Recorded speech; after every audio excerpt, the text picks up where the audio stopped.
My first big skiing trip ever was with my friends Angel, Amy, and Jessica.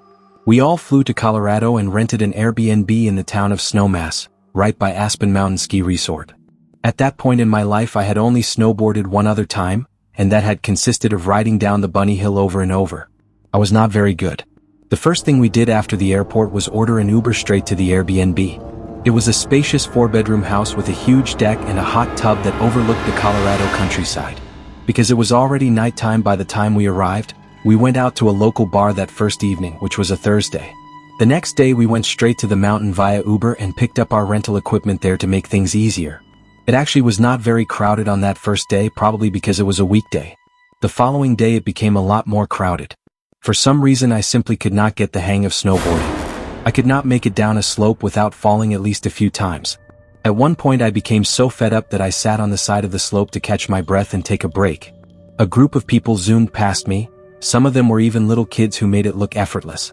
Then a man approached me. He seemed to be struggling as well. He came up and asked if I was okay and began trying to make conversation.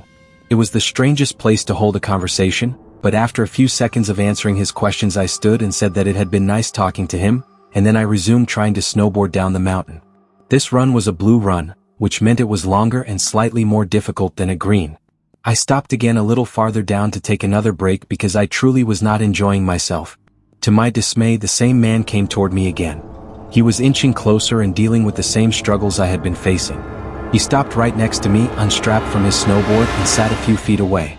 He began talking about how he was not used to seeing so many pretty girls like me at the resort. That felt extremely strange because I had on a ski mask and a helmet. My face was almost completely covered. He asked who I was there with. I lied and said that I was with my boyfriend. He laughed and said that he had seen me arrive with a group of girls. I looked at him and loudly said, "Ew," and then I got back on my snowboard and continued down the mountain. Strangely, after that moment I snowboarded better than I ever had. Perhaps I had the proper motivation to get down the mountain quickly. When I reached the bottom, I went straight to the lodge and sat at one of the tables while calling each of my friends. Amy answered first. I explained what had happened and asked her to come sit with me. A few minutes later she arrived. I had already sent a message in our group chat suggesting that we should leave. It was around 3 o'clock and we had been on the mountain for several hours. When Angel and Jessica finished their run, they met us back at the lodge. We returned our rental gear and took an Uber back to the Airbnb. We all showered, changed, and then went into the village for dinner. After dinner we visited a few local bars and drank more. When we returned to the Airbnb we all four went into the hot tub on the deck and continued to drink for a while. Eventually we all went to our rooms to sleep. I am basically an insomniac, so I stayed up on my phone for over an hour scrolling on TikTok even though I was still buzzed. Being awake felt like a very good thing at that moment. It may have saved us. I heard footsteps in the common area, the living room or the kitchen. The Airbnb had wood floors throughout and the sound carried.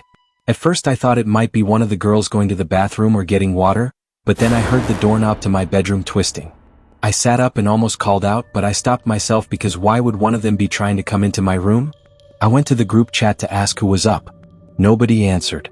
They must have been asleep. I tiptoed to my door and put my ear against it. I could hear footsteps moving around.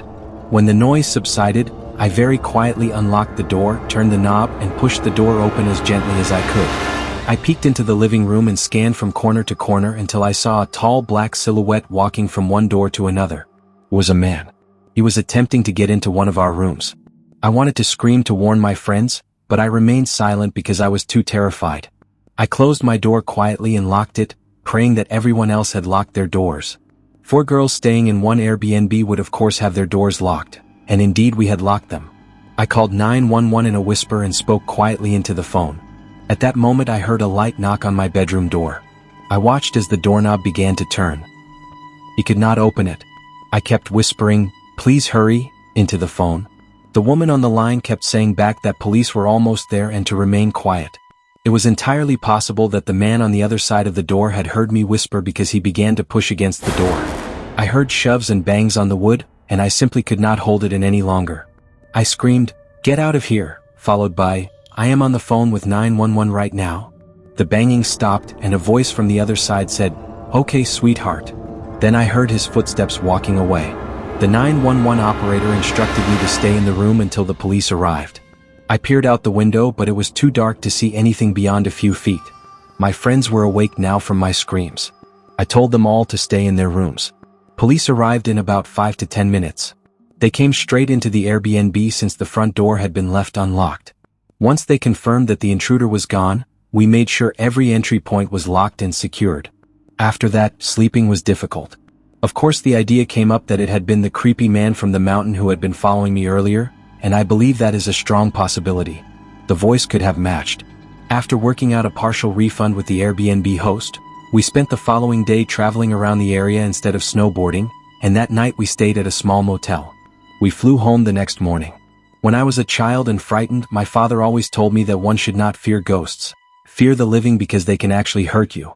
In my late teenage years, I came into some money after my father died by suicide, and I received an inheritance.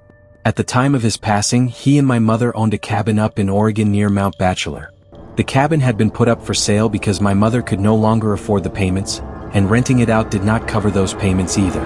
The cabin was set to go on the market in less than a month, and all the paperwork with the realtor and lawyer was in the process of being finalized. For that month, the cabin would remain vacant. I saw this as a chance to get away for a while and clear my head. I quit my job, packed up my snowboarding gear, grabbed my dog Midnight, and drove up in my father's car to the cabin. My first 2 days at the cabin were ordinary and calm. I spent my days playing with Midnight in the snow and my evenings snowboarding, playing PlayStation, listening to music, drinking and smoking out on the balcony. I had already stocked up on food, cigarettes and liquor, so I was set. Apart from the occasional trip to the slopes with my dog for company and some DVDs and PlayStation for entertainment, I was content and began to relax after all the drama that had preceded the trip. The cabin itself was 2 stories. The lower level contained the living room, a small guest bedroom and a modest kitchen. Upstairs were 2 more rooms and a walkout balcony attached to the master bedroom. Most of my time was spent either in the living room, the kitchen, or the master bedroom. I never ventured into the other rooms and always kept their doors shut. On the 3rd day, I followed my usual routine of playing with my dog, gaming, and watching DVDs. That day, a heavy snowfall kept me inside instead of going to the slopes, and that is when things started to feel a bit strange. There were only 2 other cabins adjacent to ours, perhaps a block away, and the rest of the cabins were about a mile away. Surrounding us was mostly forest and very tall pine trees. Both adjacent cabins were empty, and I knew from the past few days that no one was currently staying there. Around midday, while I was outside with my dog, I noticed footprints in the fresh snow around our cabin. Because it was still snowing, the prints looked semi-fresh, as if someone had been there within the last 20 to 30 minutes. I thought maybe someone was staying in one of the nearby cabins that I had not noticed, perhaps someone hunkered down like me. The footprints led away from our cabin and disappeared into the denser part of the trees. I disregarded them and went back inside. When night fell, I decided to go to bed. Midnight lay beside me on the bed when his ears suddenly perked up. He jumped off the bed and ran downstairs to the living room. I remained in bed and stayed silent because I felt genuinely unsettled.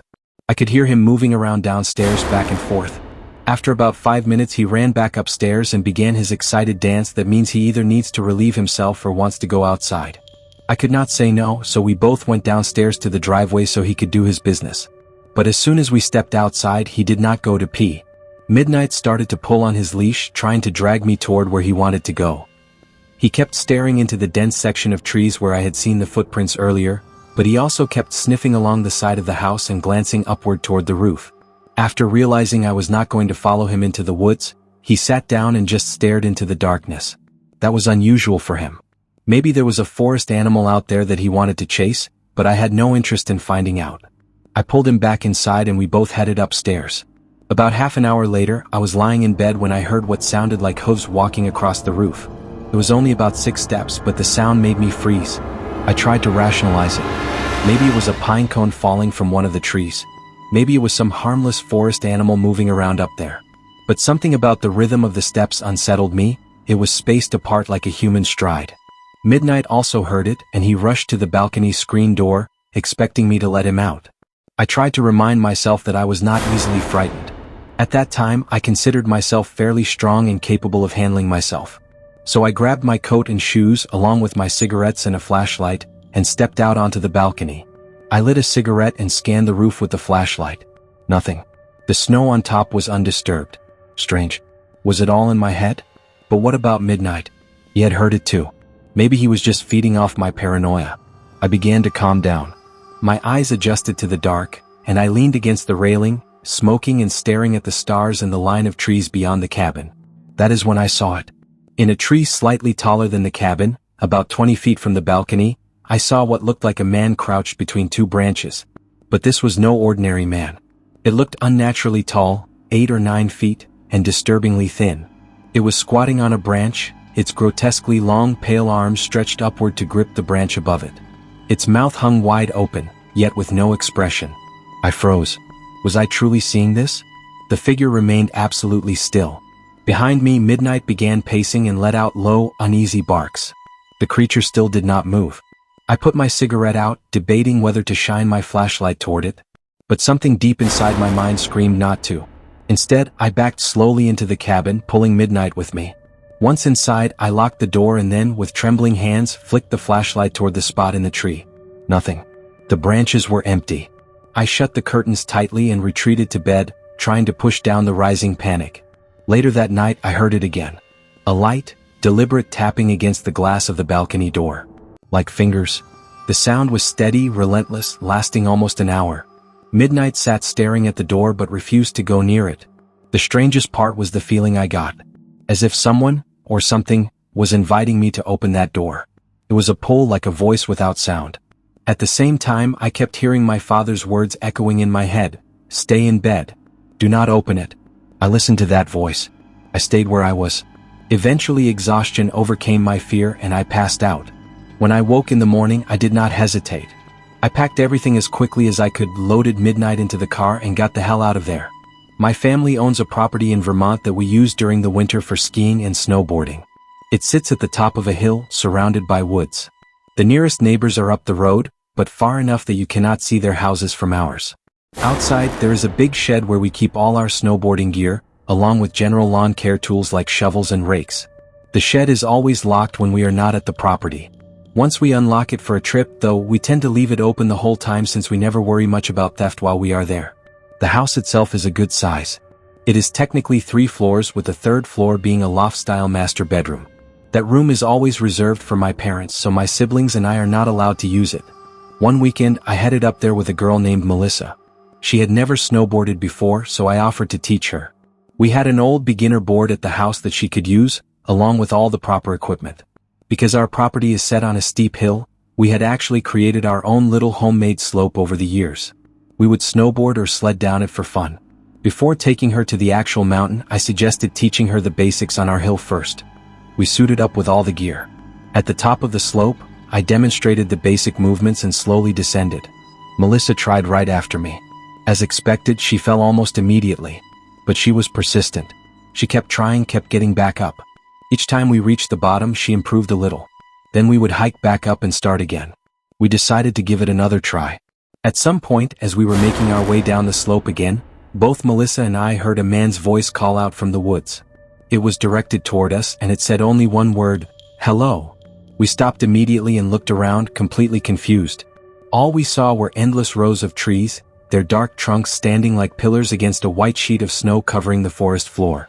You would think in a landscape of pure white it would be easier to spot a person, or anything for that matter. But no, there was nothing. No movement, no figure. Just snow and silence. I yelled back, "Is someone there?" The only reply was silence. Not even the sound of wind, just that hollow, heavy silence that only exists in the middle of a winter wilderness. Melissa and I exchanged uneasy glances, both of us clearly unsettled. We decided it was better to head back inside. I told her it couldn't have been the neighbors. One of the nearby driveways we had passed earlier hadn't even been shoveled, and the neighbors further up the hill had no reason to wander down into our part of the woods. Trying to calm her nerves, I suggested that maybe it was just a random hiker passing through. It was the least frightening explanation I could come up with, though the unease lingered in my gut. After that, we drove to my favorite little diner nearby for a meal, then stopped to pick up groceries for the next few days. By the time we got back, it was late enough that we decided to just stay in for the night. We had dinner together and later sat out by the fire pit in the backyard. For a while, everything felt normal, quiet, even cozy. But at some point, we both heard it again, the unmistakable crunch of footsteps in snow. They were close. Too close. I immediately turned off the music we had playing, straining my ears. But the sound of the fire crackling made it hard to hear clearly. After a few moments, the footsteps stopped. I grabbed Melissa's phone so I could use both of our flashlights. I pointed the beams into the woods, calling out again, "Is someone there?" Melissa clutched my arm, frightened, and begged me not to. She wanted to go inside. Reluctantly, I agreed. We left the fire behind and locked ourselves in the house. That was it for the night. The next morning, I woke to find Melissa climbing out of bed. I was still exhausted, so I drifted back to sleep. When I woke again, she was still gone. I looked at the clock. It was around 9 a.m. and got up. I opened the curtain to the window and looked outside toward the shed. That's when I noticed the door was open. And then, behind the door, I saw it, clouds of warm breath escaping into the cold air. Someone was in there. At first, I thought maybe Melissa had gone out to the shed for some reason. I opened the window and called her name. Her reply came instantly, from inside the house, right from the living room. Goosebumps spread across my body. I turned back to the shed. Whoever was hiding there was not Melissa. I called out, "Yo, who's in my shed?" Seconds later, I slammed the window shut, ran out to the living room, and found Melissa standing near the couch, watching TV, though her focus was clearly broken by concern. I looked out the back door and saw him. A figure, dressed in black, sprinting into the woods. I scrambled for my boots, but by the time I got them on, it was too late to chase him. We went to the shed together. Nothing seemed to be missing. But the footprints told the story clearly. The intruder had come from the woods, entered the shed, and then fled back into the trees. Shaken, I relocked the shed and tried to convince Melissa, and myself, that maybe this was the end of it. We made breakfast, then left for the mountain, spending the entire day snowboarding. Melissa picked it up surprisingly quickly. By the time we returned home, she was in much better spirits. We cooked a steak dinner, watched a movie, and decided against sitting outside in the dark this time. But peace was short-lived. In the middle of the night, I woke to Melissa shaking me awake, tears in her eyes. She whispered for me to listen. We stayed silent for half a minute. Then we heard it. "Help me." The voice was long, drawn out, almost mocking. It came from just outside. Melissa broke into hysterics, sobbing as the voice called out again, "Help me." I got up and moved toward the window. Melissa begged me not to look, but I said I just needed to take a peek. I gently lifted one corner of the curtain. All I saw was pitch black. I cracked the window open, a blast of cold air hitting my face. I was trying to pinpoint where the voice was coming from. That's when the sound changed, footsteps. Heavy, fast, crunching through the snow, closing in on the window. I slammed it shut and locked it just as the figure reached me. And then knock. A sharp tap on the glass. Whoever it was had seen me. I turned to Melissa, who was curled under the blanket, trembling and whimpering. I told her we had to stay silent, that responding would only make things worse. And so we stayed quiet. There were no more knocks, no more voices, but neither of us slept. Hours passed in tense silence before exhaustion finally pulled us under. The next morning I went outside. My blood ran cold. Footprints. Dozens of them. Surrounding the entire house. Whoever had been out there had circled us, going from window to window in the dead of night. We didn't waste any more time. We packed up, locked the shed, and got into the car. We drove straight back to Rhode Island, both of us silently shaken to the core. When my family returned later in the season, nothing had been broken into, nothing had been stolen. Which leaves one question I still cannot answer. What did they want? Whether it was one person or multiple, I will never know. But one thing is certain, when you are in an isolated place like that, the moment you realize you are not alone, is the most terrifying moment imaginable.